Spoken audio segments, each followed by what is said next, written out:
This is Yunzi. So my article is How the United States High Debt Will Weaken the Economy and Hurt Americans. First, I will give a background of US economy and its debt. America is on a dangerous budget path. Current spending and debt are dangerously high, and future spending and debt are on track to rise even higher in large part due to increasing entitlement spending. Academic research shows that advanced economies like the United States are at risk of prolonged reductions in economic growth when public debt reaches level of 90% of GDP.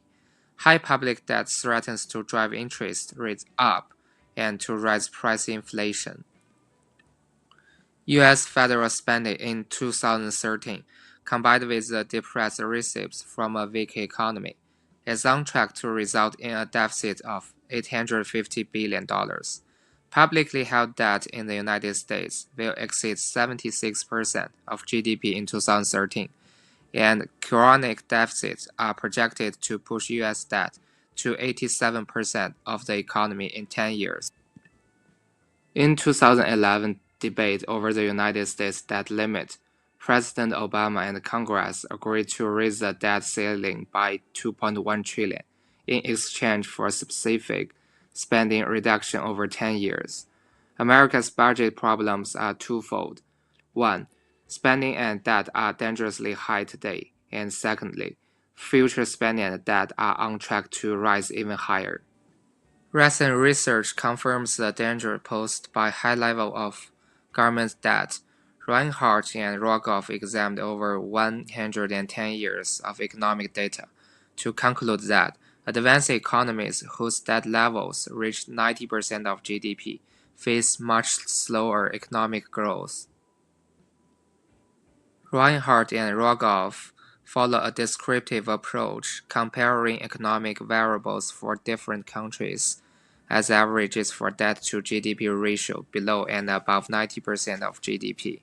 They discovered that the average growth rate in the countries experiencing public debt overhang is 1.2 percentage points lower than in periods with debt below 90% of GDP. Debt overhang reduces economic growth significantly and for a prolonged period of time in two main ways. First, higher interest rate. Higher interest rate on government bonds lead to higher rates for other domestic investments, including mortgage, credit card, consumer loans, and business loans. Those loans would make it more costly for families to borrow money. Families may then have to delay purchasing their first home and other means of building financial security.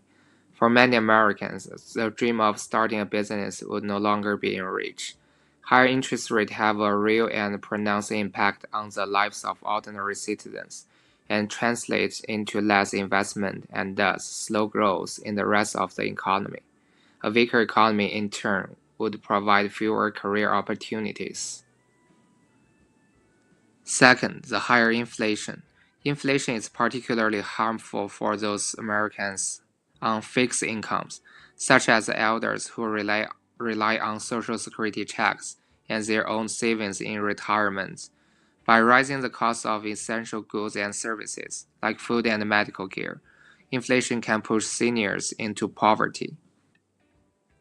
Inflation and longer life expectancies can mean that some seniors run out of their savings sooner than anticipated, then becoming completely dependent on Social Security. Inflation inflicts the most pain on the poor and middle class by reducing the purchasing power of the cash savings of American families. That's how the high debt affects the U.S. economy and the Americans' life.